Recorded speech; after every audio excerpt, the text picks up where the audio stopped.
നമസ്കാരം. എന്ത് തോന്നിവാസവും അക്രമവും അഴിമതിയും ഒക്കെ കാണിച്ചാലും മന്ത്രി കസേരയിൽ കയറി ഞെളിഞ്ഞിരിക്കാമെന്നുള്ള തോന്നൽ ഇനി വേണ്ട. രാഷ്ട്രീയക്കാർക്ക് ഒരു കേസും ജയിൽവാസവും ഒക്കെ ഒരു അലങ്കാരമല്ലേ എന്നുള്ള തോന്നലുണ്ടെങ്കിൽ അത് വെറും തോന്നലാവാൻ പോവുകയാണ്. അതിനുള്ള നടപടികളുമായി മുന്നോട്ട് പോവുകയാണ് മോദി.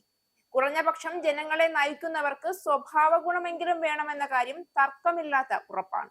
ജയിൽവാസവും തോന്നിവാസവും ഒക്കെ കാണിച്ചിട്ട് മന്ത്രി കസേരയിൽ കയറിയിരിക്കുന്നവർക്ക് ഇനി പെട്ടിയും കിടക്കയും ഒക്കെ പാക്ക് ചെയ്ത് പോകാൻ തയ്യാറെടുക്കാമെന്നാണ് മോദി സർക്കാരിന്റെ പുതിയ തീരുമാനം. ആരെയും വെറുതെ പിടിച്ച് ജയിലിൽ ഇടാനൊന്നും പുതിയ കാലത്തിൽ നടക്കില്ല. അപ്പോൾ പിന്നെ ജയിൽവാസം ഒരു പരിധിയിൽ കൂടുതൽ കാലം അനുഭവിച്ചാൽ അത് കയ്യിലിരിപ്പിന്റെ ഗുണം തന്നെ എന്ന് സ്വയം മനസ്സിലായില്ലെങ്കിൽ ഇനി മനസ്സിലാക്കി തരും നിയമം. ഇതോടെ അഴിമതിയും അക്രമവും ഒക്കെ ചെയ്യാൻ പുറപ്പെടുന്നവർ ഒന്നുകൂടി ആലോചിക്കുമെന്നുള്ള കാര്യം ഉറപ്പാണ്. ജനപ്രതിനിധികളാണ് മന്ത്രി കസേരകളിൽ നിവർന്നിരിക്കുന്നത്.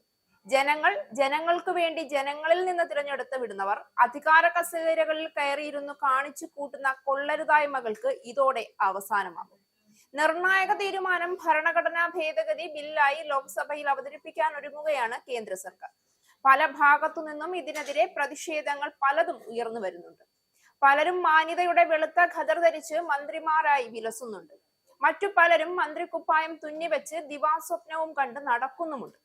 അങ്ങനെയുള്ളവർക്കൊക്കെ കിട്ടാൻ പോകുന്ന എട്ടിന്റെ പണിയാണ് പുതിയ നിയമ ഭേദഗതി എന്നുള്ളത് കൊണ്ട് തന്നെയാണ് വിമർശനങ്ങൾ ഇത്രയധികം ഉയരുന്നത്.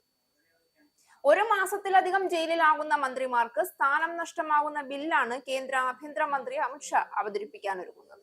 എന്നാൽ 5 അതിലധികമോ വർഷം ലഭിക്കുന്ന കേസുകളിൽ പ്രതിയാകുന്ന മന്ത്രിമാർക്കാകും ഇത് ബാധകമാവുക എന്നാണ് റിപ്പോർട്ട്.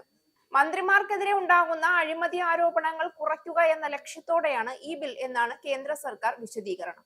അഴിമതി കേസിൽ ഉൾപ്പെടെ അറസ്റ്റിലായി 30 ദിവസം ജയിലിൽ കഴിഞ്ഞാൽ 31ാമത്തെ ദിവസം മന്ത്രിമാർക്ക് സ്ഥാനം നഷ്ടപ്പെടുമെന്നാണ് ബിൽ വ്യവസ്ഥ ചെയ്യുന്നത്. പ്രധാനമന്ത്രിക്കും മുഖ്യമന്ത്രിക്കും ഒക്കെ ഇത് ബാധകമാണ്.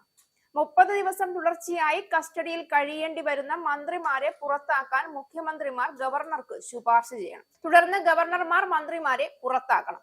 രാജിവെച്ചില്ല എങ്കിലും 31ാം ദിവസം ഇവർ മന്ത്രിമാരല്ലാതാകും. 3 സുപ്രധാന ബില്ലുകളാണ് സഭയിലെത്തുക. 130ാം ഭരണഘടനാ ഭേദഗതി ബില്ലും കേന്ദ്ര ഭരണപ്രദേശ ഭരണ ഭേദഗതി ബില്ലും ജമ്മു കശ്മീർ പുനഃസംഘടനാ ഭേദഗതി ബില്ലുമാണ് ഇതിനായി അവതരിപ്പിക്കുക. നേതാക്കൾ ജനങ്ങൾക്ക് മാതൃകയാകേണ്ടവരാണ്. ഇത്തരക്കാർ ജയിലിൽ കിടന്നുകൊണ്ട് ഭരണം നടത്തുന്നത് ഉചിതമല്ല എന്നാണ് സർക്കാരിന്റെ വാദം. ഗുരുതരമായ ക്രിമിനൽ കുറ്റാരോപണങ്ങൾ നേരിട്ട് ഒരു മന്ത്രി അറസ്റ്റിലാകുന്നത് ഭരണഘടനാ ധാർമ്മികതയെ ദുർബലപ്പെടുത്തുമെന്നാണ് ബില്ലുമായി ബന്ധപ്പെട്ട് നൽകുന്ന വിശദീകരണം. ഇനി ജയിൽവാസം അനുഭവിക്കുകയോ ക്രിമിനൽ കുറ്റകൃത്യങ്ങളിൽ പെടുകയോ പ്രതി ചേർക്കപ്പെടുകയോ ചെയ്താലും തിരഞ്ഞെടുപ്പിൽ നിൽക്കാനുള്ള അയോഗ്യതയായി കണക്കാക്കുന്ന ബില്ലാണ് അടുത്തതായി വരേണ്ടത്. അച്ചടക്കമുള്ള, മനുഷ്യത്വമുള്ള, മര്യാദയും വിവേകവുമുള്ള ഭരണാധികാരികൾ ഭരിക്കുന്ന നാട് വരണമെന്ന് തന്നെയാണ് പൊതുജനാഭിപ്രായം.